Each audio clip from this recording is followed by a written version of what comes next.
Hello दोस्तों, मेरा नाम सी ए ब्रिजमल लवानिया है। Welcome back to my channel. अगर आपने अभी तक ये चैनल सब्सक्राइब नहीं किया है तो मैं रिक्वेस्ट करता हूँ आपको ये चैनल प्लीज़ सब्सक्राइब कर लीजिए। आज का जो टॉपिक है वो है taxation of share market income. So last 1.5 year से बहुत लोगों ने शेयर मार्केट में पैसे लगाए हैं एंड उन्होंने पैसे कमाए भी हैं और कुछ लोगों का लॉस भी हुआ है। सो ये जो कैपिटल जो शेयर मार्केट से जो हम लोग पैसा कमाते हैं, इसका जो टैक्सेशन होता है उसके बारे में हम आज बात करेंगे। इससे ये टॉपिक स्टार्ट करने से पहले मैं आपको दो चीज़ों का मीनिंग बता देता हूँ। पहला जो है वो है इन्वेस्टर होता है और एक दूसरा होता है ट्रेडर होता है। आपका जो ऑब्जेक्टिव है, आप उसके बेसिस पे ये डिटरमाइन होता है कि वेदर यू आर है ट्रेडर और वेदर यू आर है इन्वेस्टर।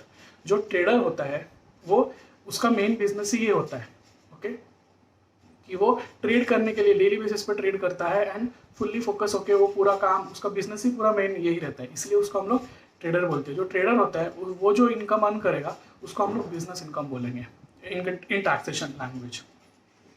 दूसरी जगह पे जो इन्वेस्टर होता है वो इन्वेस्ट करने के लिए पैसा डालता है शेयर मार्केट में एंड वो जो पैसा जब वो अर्न करेगा, लाइक वो लॉन्ग टर्म ऑब्जेक्टिव रखेगा या फिर 1-2 साल के बाद पैसा निकालेगा, तो वो जो पैसा निकालेगा उसको हम लोग कैपिटल गेन इनकम टैक्स में कंसिडर होता है। इन दोनों का टैक्सेशन अलग अलग है, मैं आपको बताऊंगा। सो आई होप आपको ये समझ गया कि आप अगर पैसा डाल रहे हो सो आप इन्वेस्टर हो या फिर आप ट्रेडर हो, ठीक है। तो अभी आगे बढ़ते हैं। तो शेयर मार्केट में बेसिकली 3 टाइप का इनकम होता है मेन। फर्स्ट जो इनकम होता है वो है कैपिटल गेन इनकम, मैं बताऊंगा कैपिटल इनकम कैसा होता है। दूसरा जो इनकम होता है वो है इंट्राडे ट्रेडिंग होता है, वो भी मैं बताऊंगा आपको। एंड तीसरा जो सबसे पॉपुलर हो रहा है वो है फ्यूचर एंड ऑप्शंस इनकम। तो ये तीनों के ऊपर हम लोग बात करेंगे आज की वीडियो में। पहला जो मेरा इनकम है वो मैं लेता हूँ कैपिटल गेन इनकम।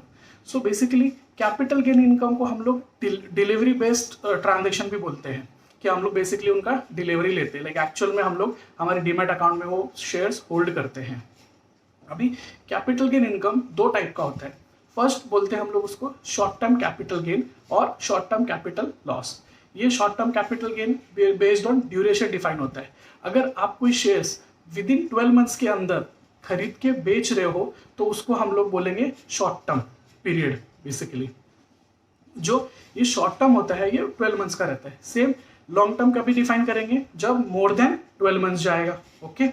सो जब मोर देन 12 मंथ्स में बेसिकली आप कोई शेयर खरीदे एंड आपको उसको होल्ड किए and after 12 months, like after 12 महीने होने के बाद उसको आप बेच रहे हो तो उसको हम लोग बोलेंगे long term. So short term long term based on tenure define होता है इनकम टैक्स लैंग्वेज में। दोनों का टैक्सेशन अलग है। अभी शॉर्ट टर्म पे जो टैक्स रेट होता है वो है 15% टैक्स लगता है। यहाँ पे सेस वगैरह, एजुकेशन सेस वगैरह वो सब बाद में, मेन टैक्स की बात कर रहे हैं हम लोग यहाँ पे। सो 15% टैक्स रेट होता है। लॉन्ग टर्म में क्या होता है वो 10% हो जाता है, प्रोवाइडेड वहाँ पे जो फर्स्ट 1 लाख जो आप अर्न करने वाले हो capital gain, long term capital gain up to 1 lakh is exempt. So उसके ऊपर कोई टैक्स नहीं लेता। ओवर एंड अबव 1 लाख के ऊपर जो भी आप अर्न करने वाले हो उसके ऊपर आपको 10% गवर्नमेंट को टैक्स पे करना होगा। सो शॉर्ट टर्म में 15%, लॉन्ग टर्म में 10% ओवर एंड अबव 1 लाख। उसके बाद आता है शॉर्ट टर्म का जो लॉस होता है, ओके। ये तो गेन का बात हो गया टैक्स से। अभी अगर मुझे लॉस होता है, शॉर्ट टर्म अगर कोई लॉस है, मैंने विद इन 12 मंथ्स के अंदर खरीदा और वो बहुत शेयर नीचे जा रहा था तो मैंने बेच दिया और उस पर लॉस हो गया मुझे, तो वो जो लॉस है उसको मैं ये साल के अंदर जब मैं रिटर्न फाइल करता हूँ मेरा, तो शॉर्ट टर्म अगर कोई मेरे पास कोई गेन है, म्यूचुअल फंड का कोई गेन है शॉर्ट टर्म, उसके अगेंस्ट सेट ऑफ कर सकता हूँ। या फिर मेरे पास लॉन्ग टर्म कोई गेन बचा हुआ है, जिससे मुझे मेरा बोला टैक्स 10% पे टैक्स होने वाला है, वो बचा है, तो उस दोनों के सामने मैं सेट ऑफ कर सकता हूँ, ओके। बट लॉन्ग टर्म में ऐसा नहीं होता। लॉन्ग टर्म में ऐसा ही होता है कि आपको सिर्फ लॉन्ग टर्म लॉस के अगेंस्ट ही वो सेट ऑफ कर पाओगे, लॉन्ग टर्म गेन के अगेंस्ट में, सॉरी। एंड ये तो बेसिकली सिंपल है। शॉर्ट टर्म आप लॉन्ग टर्म के सामने भी सेट ऑफ कर सकते हो और शॉर्ट टर्म के साथ में सेट ऑफ कर सकते हो, बट लॉन्ग टर्म लॉस आप सिर्फ लॉन्ग टर्म कैपिटल गेन के सामने ही सेट ऑफ कर सकते हो, ओके। अभी आता है ये जो लॉस है, अगर आपने वो साल में सेट ऑफ नहीं करे, जो बच गया आपका रिमेनिंग पार्ट ऑफ लॉस है, उसको हम लोग नेक्स्ट ईयर 8 ईयर्स तक कैरी फॉरवर्ड भी कर सकते हैं, ओके। नेक्स्ट 8 ईयर्स बोले तो जिस साल में आपने लॉस अर्न किया है वो साल में नहीं, उसके प्लस 8 ईयर्स तक आपको वो कैरी फॉरवर्ड करने का है। बट इसके 2 कंडीशंस हैं। पहला कंडीशन, आप वो लॉस रिपोर्ट करो आपके आईटीआर में एंड आपका जो ITR है वो आप बिफोर ड्यू डेट बोले तो जो ड्यू डेट रहता है जिसमें आप हर एक रिटर्न फाइलिंग का एक ड्यू डेट रहता है, ड्यू डेट के बाद भी आप रिटर्न फाइल कर सकते हो, बट वो बिलेटेड रिटर्न बोलते हैं, वो नहीं, अंडर सेक्शन 139(1) के अंदर ही आपको रिटर्न फाइल करना होगा। ओके, उसको हम लोग before due date return file करना बोलते हैं। एंड उसके अंदर आप लॉस दिखा के और आप before due date return file करोगे तो ही आप ये कैरी फॉरवर्ड का बेनिफिट ले पाओगे। सो ये सारा तो मैंने आपको पॉइंट्स बता दिया है कैपिटल गेन इनकम का। अभी दूसरा टाइप का इनकम होता है शेयर मार्केट में, वो होता है इंट्राडे ट्रेडिंग। इंट्राडे ट्रेडिंग को हम लोग नॉन डिलीवरी बेस्ड ट्रांजेक्शन भी बोलते हैं, जिसमें हम लोग शेयर्स का डिलीवरी नहीं लेते। बेसिकली हम लोग सुबह कोई शेयर खरीदे या फिर सुबह कोई शेयर को शॉर्ट सेल कर दिया एंड मार्केट क्लोज होने से पहले ही उसको हम लोग ने क्लोज कर दिया, वो ट्रांजेक्शन को खरीदा है तो बेच दिया, बेचा है तो खरीद लिया उसको। एंड जो बेसिकली नेट जो होता है कि क्या तो आपने वो ट्रांजेक्शन में लॉस किया रहेगा या फिर उस ट्रांजेक्शन में गेन किया रहेगा। ये जो इंट्राडे है ये प्योरली स्पेकुलेटिव इनकम आता है। मतलब आप एक प्रिडिक्शन लगाते हो ना कि आज ये प्राइस ये शेयर का प्राइस ऊपर जाएगा या फिर ये शेयर का प्राइस नीचे आएगा, तो बेसिकली प्रिडिक्शन होता है। सो स्पेकुलेट किया जाता है। सो आप इसको हम लोग इनकम टैक्स के लैंग्वेज में स्पेकुलेटिव बिजनेस इनकम बोला जाता है। ओके, स्पेकुलेटिव बिजनेस इनकम का बहुत इंपॉर्टेंट ये पॉइंट रहता है कि वो उसका जो टैक्स रेट है वो तो जो टैक्सेशन होता है इसका वो टैक्स स्लैब के इसलिए हिसाब से होगा। बेसिकली आप जो स्लैब में फॉल कर रहे हो 30% स्लैब में फॉल कर रहे हो, ये जो स्लैब्स का है ना इसके ऊपर भी मैं एक अलग से वीडियो बनाऊंगा कि कौन सा इंडिविजुअल कौन सा स्लैब में फॉल करता है। सो टैक्स रेट तो उसका स्लैब के हिसाब से हो गया। अभी जो सेट ऑफ करने का बात आता है, अगर आपने कोई इंट्राडे में लॉस कर दिया है तो उसको आप कैसे सेट ऑफ कर पाओगे, तो उसको आप सिर्फ और सिर्फ स्पेक्युलेटिव बिजनेस इनकम के सामने ही सेट ऑफ कर पाओगे। आप नॉर्मल बिजनेस के अंदर भी सेट ऑफ नहीं कर सकते, ना तो आप कैपिटल गेन के अंदर कर सकते हो, ना सैलरी, ना हाउस प्रॉपर्टी, कोई भी इनकम के अंदर आप सेट ऑफ नहीं कर सकते। एंड जो कैरी फॉरवर्ड रहता है, सपोज आपने ये साल में आपका जो लॉस हो गया स्पेकुलेटिव बिजनेस इनकम मतलब इंट्राडे में आपने लॉस कर लिया, अभी आप उसको कैरी फॉरवर्ड करना पड़ेगा आपको। ये साल में बच गया तो वो जो बचा हुआ है उसको आप सिर्फ 4 साल तक ही कैरी फॉरवर्ड कर सकते हो। कैपिटल गेन में 8 ईयर्स था, यहाँ पे सिर्फ 4 साल है। तो ये बहुत इंपॉर्टेंट है कि अगर आप लॉस कर रहे हो तो नेक्स्ट 4 ईयर्स में आप गेन भी करोगे, भी आप पे टैक्स बेनिफिट के लिए प्रेशर आ जाता है कि उसको आप सेट ऑफ कर पाओगे, नहीं तो आपका वो लॉस वेस्ट हो जाएगा, उसमें आप कुछ बेनिफिट नहीं ले पाओगे। सो ये मेरा हो गया इंट्राडे ट्रेडिंग का। अभी मैं आपको बताता हूँ फ्यूचर एंड ऑप्शन, जो सबसे बहुत पॉपुलर है एंड बहुत डिमांड में भी है आजकल लोग, क्योंकि बहुत से लोग ये ट्रेड कर रहे हैं ना। So future and options basically derivative transactions होते हैं। ओके, अभी मैं एक एक बताता हूँ। फ्यूचर्स क्या होता है, बेसिकली फ्यूचर एंड ऑप्शन में आप एक एसेट्स है जो अंडरलाइंग एसेट्स रहता है उसके ऊपर आप प्रिडिक्शन लगाते हो कि इन आफ्टर 1 मंथ और आफ्टर 2 मंथ और आफ्टर 3 मंथ ये शेयर्स का प्राइस ऊपर जाएगा या फिर ये कमोडिटी का प्राइस ऊपर जाएगा। जो अंडरलाइंग एसेट्स होता है, it can be shares, it can be commodity, it can be currency और it can be any other securities. Okay, so जो भी अंडरलाइंग एसेट्स होता है वो एसेट्स का प्राइस आप प्रिडिक्ट करते हो after like certain date. Okay, like 1 month after, 2 month after, 3 month after. Okay, वो प्राइस का आप डेरिवेटिव लाइक फ्यूचर्स खरीद लेते हो। ओके, अगर वो टाइम पे आप वो एक जो डेट रहता है जहाँ पे और वो प्राइस प्री डिटरमाइंड प्राइस रहता है कि ये प्राइस पे मैं खरीद लेता हूँ, जब एक्चुअल में वो जाएगा फ्यूचर डेट पे और जब वो उसका प्राइस जहाँ पे भी होगा तो आपको क्या तो लॉस होगा क्या तो गेन होगा। एंड ये फ्यूचर ऑप्शंस भी नॉन डिलीवरी बेस्ड ट्रांजेक्शन ही होता है, इसमें हम लोग एक्चुअल डिलीवरी ऑफ शेयर्स नहीं लेते हैं।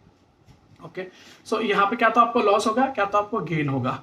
तो ये जो है ये जो फ्यूचर ऑप्शंस, इसमें आप जो ऑप्शंस भी रहता है उसमें भी आप प्रीमियम पे करते हो। सपोज आपको लगता है कि ये प्राइस ऊपर जाएगा तो मैं वो कुछ अमाउंट वो प्रीमियम खरीद लेता हूँ। अगर वो बिक गया लाइक वो सेल उतना प्राइस चला गया तो मेरे को फायदा हो जाएगा, नहीं चला गया तो मेरा वो प्रीमियम लॉस हो जाएगा। मेरे पास फ्यूचर ऑप्शंस में ऑब्लिगेशंस नहीं रहता कि मुझे खरीदना ही पड़ेगा या फिर बेचना ही पड़ेगा, तो वो मैं सिर्फ मेरा प्रीमियम लॉस होता है मैक्सिमम अगर लॉस होता है तो, और गेन होता है तो अनलिमिटेड गेन होता है। लाइक प्राइस कितना भी ऊपर जाएगा तो उसमें वो अपने को पूरा गेन का चांसेस होता है।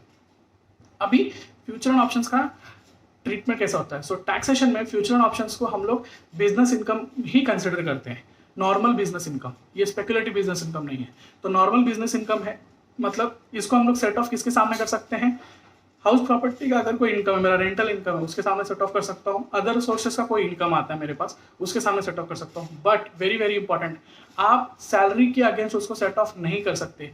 बहुत सारे लोगों का डाउट्स रहता है, जो लोग सैलरीड पर्सन रहते हैं एंड फ्यूचर ऑप्शन में ट्रेड करते हैं एंड वो बोलते हैं कि मेरे को लॉस हुआ तो मेरा सैलरी के सामने सेट ऑफ कर दो, ऐसा नहीं होता है। गवर्नमेंट बहुत स्मार्ट है, डिपार्टमेंट बहुत स्मार्ट है, उन्होंने एक्ट में ये प्रोविजन दिया ही नहीं है सेट ऑफ करने का सैलरी के अगेंस्ट में।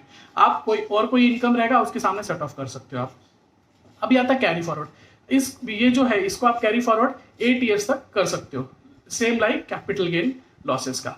अभी यहाँ पे भी वही इंपॉर्टेंट आता है, लॉस कैरी फॉरवर्ड तभी कर पाओगे जब आप पहला बात तो रिटर्न में फाइल दिखाओगे उसको, और दूसरा पॉइंट आप before due date return file करोगे आपकी, तभी आप इसका कैरी फॉरवर्ड का बेनिफिट आप ले पाओगे।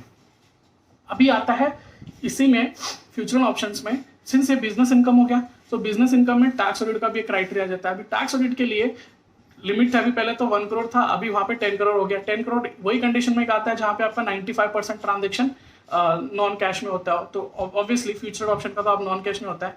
यहाँ पे पॉइंट ये आ जाता है कि अगर आपका जो टर्नओवर है वो कैसे आप डिटरमाइन कर सकते हो फ्यूचर ऑप्शंस में, बिकॉज यहाँ पे तो जो वॉल्यूम ऑफ ट्रांजेक्शन रहता है वो लॉट में रहता है एंड उसका वॉल्यूम ऑफ ट्रांजेक्शन बहुत बड़ा बड़ा रहता है, सेल वैल्यू परचेस वैल्यू, क्योंकि वो एक समथिंग स्पेसिफाइड लॉट का रहता है। तो इसमें टर्नओवर कैलकुलेट करने के लिए आप 2 चीजें ध्यान रखो। पहला चीज तो आप एब्सोल्यूट वैल्यू निकालो, जो भी आपका नेट लॉस या फिर नेट गेन हुआ है उसका एब्सोल्यूट वैल्यू। एक्सेल में आप जो आपको लेजर मिलेगा या फिर आपको पीडीएफ में भी लेजर मिलता है, एक्सेल में कन्वर्ट कर लो एंड एक्सेल में एक फॉर्मूला है ABS प्लस ABS करके डालोगे ना तो एब्सोल्यूट वैल्यू वो निकालेगा। बेसिकली वो क्या करेगा, नेगेटिव साइन हटा देगा।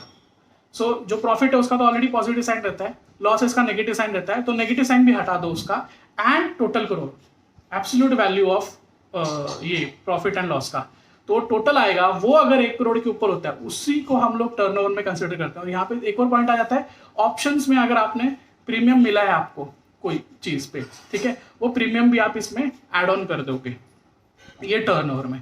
तो ऐसा आप टर्नओवर डिटरमाइन कर सकते हो। अगर ये टर्नओवर आपका 1 करोड़ के ऊपर है तो आपको बुक्स ऑफ अकाउंट भी मेंटेन करना पड़ेगा, ऑडिट भी अप्लीकेबल हो जाता है आपका। ओके, तो आई होप ये टैक्स ऑडिट के बारे में पॉइंट आ गया। अभी सिंस बिजनेस इनकम है तो मैं इसमें क्या क्या एक्सपेंसेस क्लेम कर सकता हूँ। सो इनकम टैक्स ने जो एक्ट है उसमें एक सीधी बात बोला गया है, जो भी आप बिजनेस रिलेटेड एक्सपेंसेस करते हो वो आप ये बिजनेस के अंडर में आप एक्सपेंसेस क्लेम कर सकते हो कोई भी बिजनेस में। बेसिकली आप कोई बिजनेस इनकम अर्न करने के लिए कोई भी आप बिजनेस रिलेटेड एक्सपेंस करोगे तो उसका बेनिफिट ले पाओगे।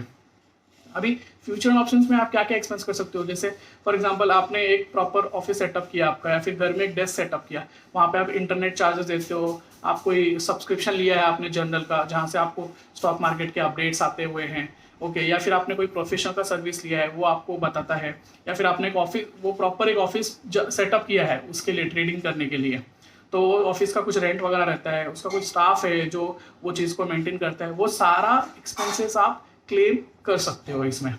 सो ये भी आपका मैंने कवर कर दिया। सो आई होप मैंने शेयर मार्केट में जो टैक्सेशन का ये जो वीडियो है ये बहुत यूजफुल होगा आपको, एंड अगर आपको यूजफुल नहीं है तो प्लीज़ आपके कलीग्स में आप ये शेयर कीजिए।